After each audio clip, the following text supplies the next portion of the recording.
దేవునికి స్తోత్రములు. వినుచున్న శ్రోతలకు ప్రభు యేసుక్రీస్తు వారి పరిశుద్ధమైన నామములో శుభములు, ఆశీర్వాదములు కలుగునుగాక. ఈరోజు సాయంత్రకాలపు ఆశీర్వాద ప్రార్థనకు మిమ్ములను ప్రేమతో ఆహ్వానిస్తూ ఉన్నాం. లేఖన భాగము కీర్తనలు 24వ అధ్యాయము 5వ వచనము.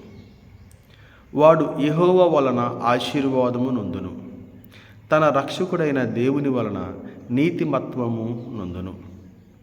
ఆమేన్.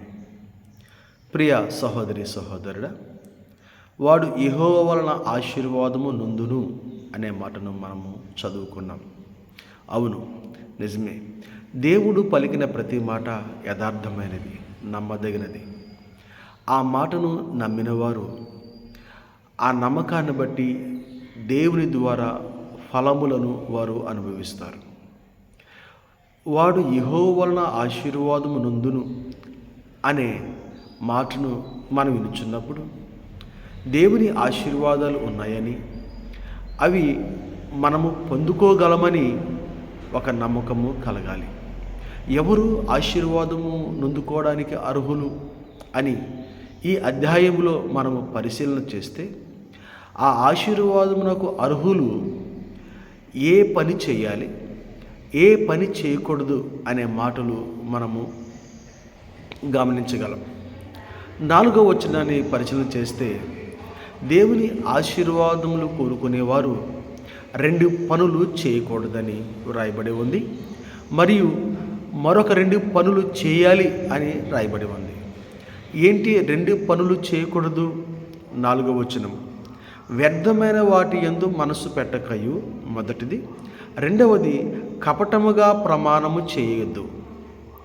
దేవుని ఆశీర్వాదములు కోరుకునేవారు, దేవుని దీవెనలు నాకు కావాలి అని కోరుకునేవారు ఈ 2 పనులు చేయకూడదు. ఒకటి, వ్యర్థమైన వాటి యందు మనసు పెట్టద్దు. రెండవది, కపటముగా నీవు ఎవరితోనూ ప్రమాణము చేయొద్దు. మరి ఏం చేయాలి ఆశీర్వాదాలు పొందుకోవడానికి? చేయవలసిన మొదటి పని, నీ చేతులు నిర్దోషముగా ఉండాలి. అంటే ఏ పాపము నీ చేతులకు అంటకూడదు. రెండవది, నీ హృదయము శుద్ధ హృదయము కలిగి ఉండాలి. సహోదరి సహోదరుడా, ఈ విధముగా నీవు నీ భక్తి జీవితంలో ముందుకి నడిచినట్లయితే, ఆ ప్రయాణములో దేవుని ఆశీర్వాదములో నీవు సమృద్ధిగా కలిగి, నీవు దీవించబడి దేవుని సాక్షిగా నీవు ఉండగలవు. అలాగూ పరిశుద్ధాత్మ దేవుడు మనలను దేవుని ఆశీర్వాదములోనికి నడిపించునుగాక. ఆమేన్. ప్రార్థన చేద్దాం. ప్రియ పరలోకపు తండ్రి, ఈరోజు ఉదయం నుంచి సాయంత్రం వరకు మమ్మల్ని కాపాడి, మా చుట్టూ మీ దూతలను ఉంచి, కుడి ఎడమ ముందు వెనక ఆవరించి, మా ప్రయాణంలో పనుల్లో తోడే ఉండి నడిపించిన దేవా స్తోత్రాలు. ఈ రాత్రంతయు మమ్మలను కాపాడి మంచి ఆరోగ్యంతో దీవించి ఆశీర్వదించి మీ సాక్షులుగా నిలబెట్టుకోమని యేసయ్య పరిశుద్ధమైన నామములో ప్రార్థించి అడిగి పొంది ఉన్నాము తండ్రి. ఆమేన్.